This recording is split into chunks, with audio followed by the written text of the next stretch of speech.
एक जंगल में टुनटुनी चिड़िया अपने दो बच्चों के साथ रहती थी। उसका पति बंटी कबूतर हीरे की खदान में काम करता था। एक दिन वो अपनी पत्नी टुनटुनी से कहता है, टुनटुनी, आज मेरी तबीयत कुछ ठीक नहीं लग रही है। आज मैं जल्दी घर आ जाऊंगा। जब आपकी तबीयत ठीक नहीं है तो हीरे की खदान में काम करने क्यों जा रहे हो? वैसे भी वहाँ सांस लेना मुश्किल है। कालू सेठ से आज छुट्टी ले लो। नहीं टुनटुनी, तुम्हें पता नहीं है सेठ कितना खड़ूस है। एक दिन नहीं गया तो पूरे महीने का पगार काट लेगा। इसी शर्त पर तो उसने मुझे नौकरी दी थी। तब तक आप लोग कमेंट पे बताएं कि आपको पता है लाल किला कहाँ पर है। ऐसा कहकर बंटी कबूतर कालू सेठ की हीरे की खदान में काम करने चला जाता है। बंटी कबूतर खदान में जाकर हीरे ढूंढने लगता है और खुदाई करने लगता है। हीरे की खदान में खुदाई करते करते वो बेहोश होकर नीचे गिर जाता है और फिर नहीं उठता। शाम तक बंटी कबूतर घर नहीं आया तो टुनटुनी चिड़िया को उसकी चिंता सताने लगी। बच्चों, अभी तक तुम्हारे पापा घर नहीं आए। मैं तुम्हारे पापा को देखने जा रही हूँ। रात होने को आ रही है। ठीक है माँ, तुम जाओ, मैं टुन्नू का ध्यान रखूंगी। टुनटुनी सीधा कालू सेठ के पास जाती है। सेठ जी, अभी तक मेरे पति घर नहीं आए।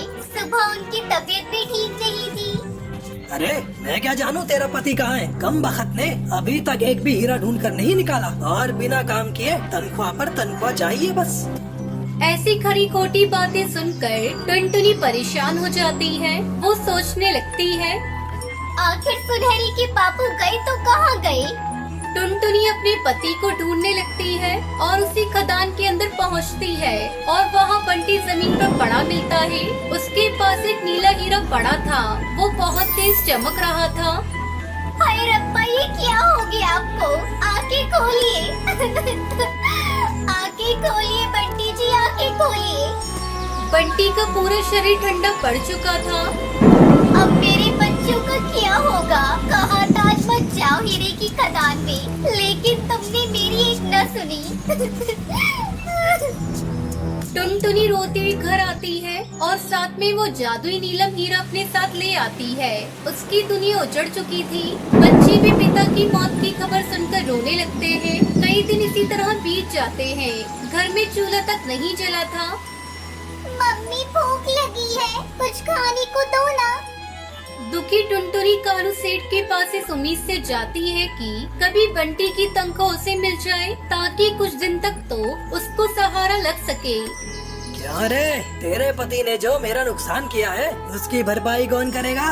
उसने मेरे पूरे 2 महीने बर्बाद किए और मुफ्त की तनख्वाह ली। तू भाग जा यहाँ से, नहीं तो तुझे भी मैं खदान के काम पर लगा दूंगा।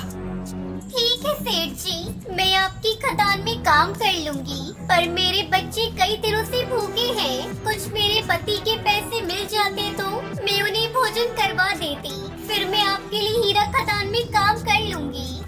ठीक है, ये ले 10 रुपए और इस महीने मुझे हीरा जरूर चाहिए, वरना मैं तेरा घर तुझसे छीन लूंगा। टुनटुनी चिड़िया उदास मन से भोजन लेकर घर जाती है और अपने बच्चों को बुलाती है। सुनहरी और टुन्नू, जल्दी इधर आओ, मैं तुम लोगों के लिए भोजन लेकर आई हूँ। माँ की आवाज सुनकर बच्चे भागकर बाहर आते हैं। दोनों बच्चे खाना खाने लगते हैं और टुनटुनी की नजर उस चमकीले हीरे पर जाती है। काश हमारी किस्मत भी इस हीरे की तरह चमक जाए। अगर सेठ की खदान में काम नहीं करा तो सेठ हमारा घर भी छीन लेगा। क्या करूँ, कहाँ जाऊँ, किससे मदद मांगू? डर के मारे टुनटुनी कालू सेठ के घर नहीं जाती और उस चमकीले हीरे को अपने आंगन में अपनी पति की याद में मिट्टी में दबा देती है। मैं इस हीरे को बेचकर अपने खाने का गुजारा कर सकती थी, लेकिन कालू सेठ को पता चला तो वो मुझे जिंदा मार देगा। अगले दिन जब टुनटुनी अपने घर के आंगन में निकलती है तो उसके आश्चर्य का ठिकाना नहीं रहता। पूरे आंगन में हीरे की फसल उगी हुई थी। चारों ओर हरे भरे पेड़ पर नीले चमकते हीरे दिखाई दे रहे थे। ये देखकर टुनटुनी खुश हो जाती है और वो जल्दी जल्दी हीरो को तोड़कर बाजार में बेचने चली जाती है। अब उसका पहले से भी ज्यादा बड़ा घर था और घर में खाने पीने की कोई कमी नहीं होती। इस तरह टुनटुनी हीरे की खेती करके खुशी खुशी अपने अपने बच्चों के साथ रहने लगती है।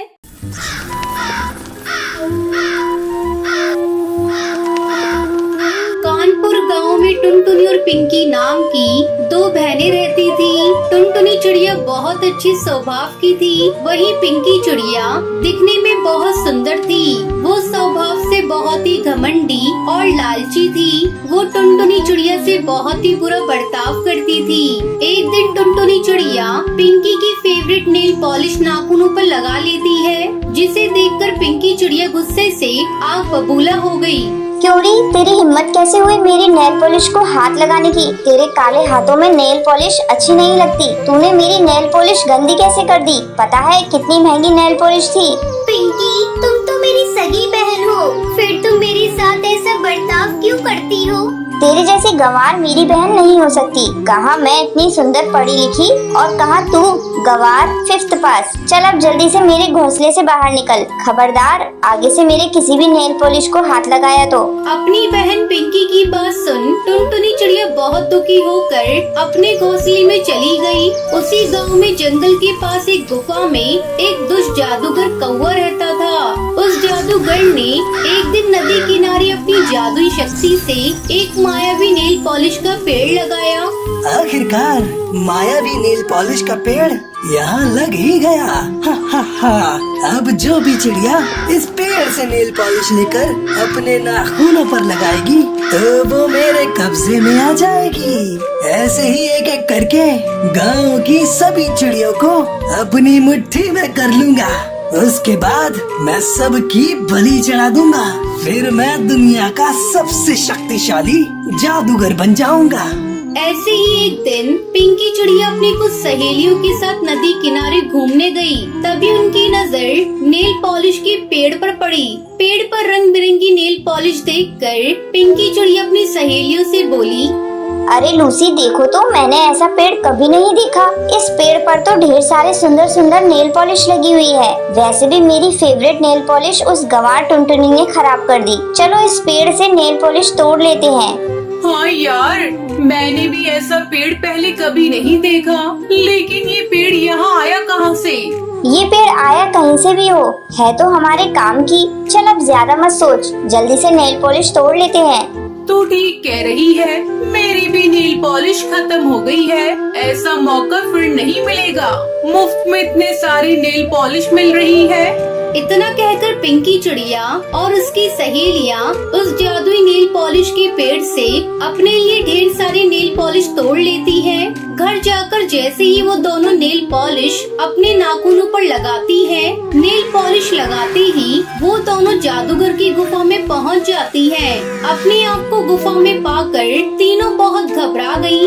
अरे ये हम कहाँ आ गए? तभी वहाँ जादूगर कौवा आया और हंसते हुए बोला, हा हा हा। अरे वाह सुंदर चिड़ियों, तुम्हारा स्वागत है। आखिरकार गांव की चिड़ियों ने मेरे बनाए गए मायावी पेड़ में से नेल पॉलिश लगा ही ली। ऐसा कहकर जादूगर जोर जोर से हंसने लगा। प्लीज हमें छोड़ दो, हमसे गलती हो गई, हमें मत मारो। अरे चुप, तुम्हारी जैसी सुंदर चिड़ियों की बलि देखकर मेरे कुल देवता बहुत खुश होंगे और मुझे बहुत जल्द शक्तिशाली बना देंगे। मैंने जादुई नेल पॉलिश का पेड़ इसलिए तो लगाया था ताकि गांव की चिड़िया मेरे बनाए हुए जाल में फंस जाए। अब तुम दोनों मेरे कब्जे में हो।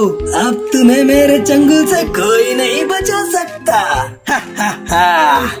दूसरी ओर काफी समय बीत जाने के बाद पिंकी चिड़िया को घर में न पाकर टुनटुनी चिंता में पड़ गई। टुनटुनी चिड़िया पिंकी को ढूंढने उनकी सहेलियों के घर गई, लेकिन वहां जाकर उसे पता चला पिंकी की सहेलियां भी घर पर नहीं है। फिर टुनटुनी परेशान होकर अपनी बहन पिंकी को ढूंढते ढूंढते नदी किनारे पहुंची।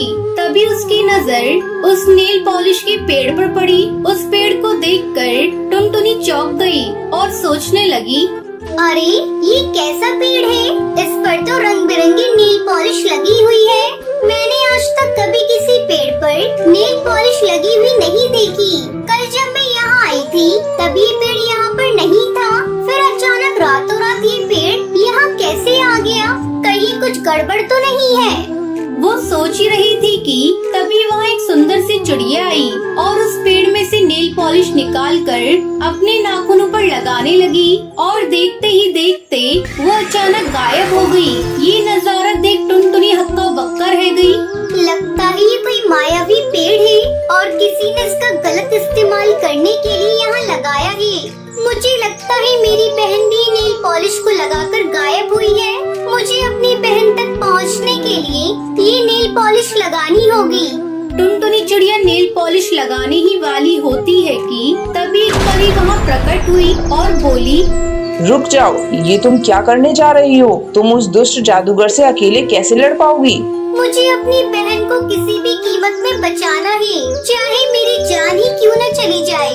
साथ ही मुझे गांव की बाकी चिड़ियाओं की भी जान बचानी है। टुनटुनी, तुम बहुत ही अच्छी चिड़िया हो। तुम्हारी बहन ने तुम्हारे साथ हमेशा बुरा बर्ताव किया, लेकिन तुम अपनी बहन से बहुत प्यार करती हो, इसलिए अपनी जान की परवाह किए बिना अपनी जान खतरे में डाल रही हो। तुम्हें पता नहीं वो जादूगर कितना शक्तिशाली है। वो गांव की सुंदर सुंदर चिड़िया की बलि देकर बहुत ही शक्तिशाली बनना चाहता है, इसलिए मैं तुम्हें एक जादुई भस्म दे रही हूँ। वहाँ जाते ही उस जादूगर के ऊपर चुपके से छिड़क देना। टुनटुनी चिड़िया परी का धन्यवाद कर जादुई भस्म छुपा कर रख लेती है। फिर टुनटुनी ने जादुई पेड़ से नेल पॉलिश तोड़कर अपने नाखूनों पर लगा ली और पलक झपकते ही वो भी इस जादूगर की गुफा में पहुंच गई और जादूगर को पुकारने लगी। दुष्ट जादूगर, मेरे सामने आ। मैं जानती हूँ तूने मेरी बहन और बाकी गांव की चिड़ियाओं को यहाँ कैद करके रखा है। तेरी भलाई इसी में है, उन सबको छोड़ दे, वरना तेरे लिए अच्छा नहीं होगा। तभी अचानक जादूगर हंसते हुए वहाँ आ पहुँचा। तू मेरा कुछ नहीं बिगाड़ सकती। तू तो एक मामूली चिड़िया है और मेरे पास जादुई शक्तियाँ हैं और मैं बहुत जल्द सभी चिड़ियों की बलि देकर शक्तिशाली बन जाऊंगा। जादूगर, मैं तुझे ऐसा करने नहीं दूंगी। टुनटुनी चिड़िया की बात सुनकर जादूगर जोर जोर से हंसने लगा। तभी मौका पाकर टुनटुनी ने जादुई भस्म निकालकर जादूगर के ऊपर छिड़क दिया। जादूगर के शरीर पर भस्म पड़ते ही जादूगर कौवे का शरीर जलने लगा। जादूगर के मरते ही सभी चिड़िया उसके चंगुल से आजाद हो गयी। फिर सभी ने टुनटुनी को धन्यवाद किया। पिंकी चिड़िया को भी अपने किए पर बहुत पछतावा हुआ और पिंकी चिड़िया टुनटुनी से माफी मांगती है। उसके बाद दोनों बहनें एक साथ खुशी खुशी रहने लगती हैं।